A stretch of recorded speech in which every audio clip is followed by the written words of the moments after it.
കായംകുളം താലൂക്ക് ആശുപത്രിയിൽ നിയമവിധേയമല്ലാതെ ചെലവഴിച്ച സാമ്പത്തിക ഇടപാടുകൾ സംബന്ധിച്ച് വകുപ്പുതല അന്വേഷണം ആവശ്യപ്പെട്ട് KPCC member advocate U Muhammad ആരോഗ്യ വകുപ്പ് സെക്രട്ടറിക്കും ഡയറക്ടർക്കും പരാതി നൽകി.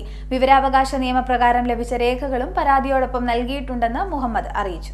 കായംകുളം താലൂക്ക് ആശുപത്രിയിൽ കഴിഞ്ഞ 15 മാസക്കാലമായി വിവിധ ആവശ്യങ്ങൾക്കായി ആശുപത്രി അധികൃതർ നിയമവിധേയമല്ലാതെ ചെലവഴിച്ച സാമ്പത്തിക ഇടപാടുകളെ സംബന്ധിച്ച് വകുപ്പുതല അന്വേഷണം നടത്തണമെന്ന് ആവശ്യപ്പെട്ടാണ് കെപിസിസി അംഗം അഡ്വക്കേറ്റ് യു മുഹമ്മദ് പരാതി നൽകിയിരിക്കുന്നത്.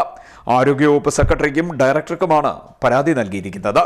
കായംകുളം താലൂക്ക് ആശുപത്രിയിൽ കഴിഞ്ഞ 15 മാസക്കാലം നടത്തിയിട്ടുള്ള എല്ലാ നിർമ്മാണ ചെലവുകളും ആശുപത്രി ഉപകരണങ്ങൾ വാങ്ങിയതുൾപ്പെടെയുള്ള നടപടികളിൽ വരുത്തിയ ഗുരുതരമായ വീഴ്ചകളും തട്ടിപ്പും വെട്ടിപ്പും അടിയന്തരമായി അന്വേഷിക്കണമെന്നാവശ്യപ്പെട്ട് സംസ്ഥാന ആരോഗ്യവകുപ്പ് സെക്രട്ടറിക്കും സംസ്ഥാന ആരോഗ്യവകുപ്പ് ഡയറക്ടർക്കും പരാതി നൽകിയിട്ടുണ്ട്.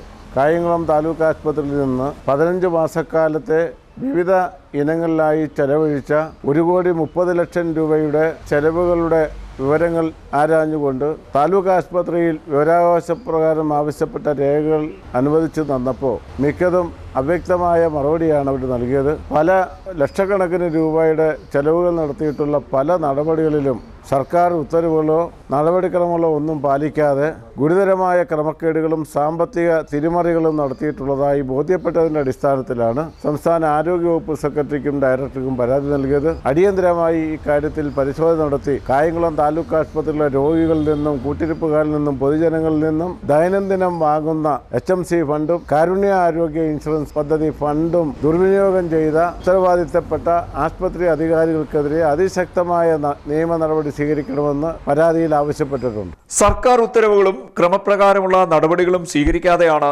ആശുപത്രിയിൽ ചില നിർമ്മാണ പ്രവർത്തനങ്ങൾ നടത്തിയിരിക്കുന്നതെന്ന് യു മുഹമ്മദ് പറഞ്ഞു. ആശുപത്രി HMC ഫണ്ടും കാരുണ്യ ആരോഗ്യ ഇൻഷുറൻസിന്റെ ഫണ്ടും ചെലവഴിച്ചതിന്റെ വിവരാവകാശ നിയമപ്രകാരം ലഭിച്ച രേഖകളും പരാതിയോടൊപ്പം ചേർത്തിട്ടുണ്ടെന്നും യു മുഹമ്മദ് പറഞ്ഞു. CDNet news, Kayamkulam.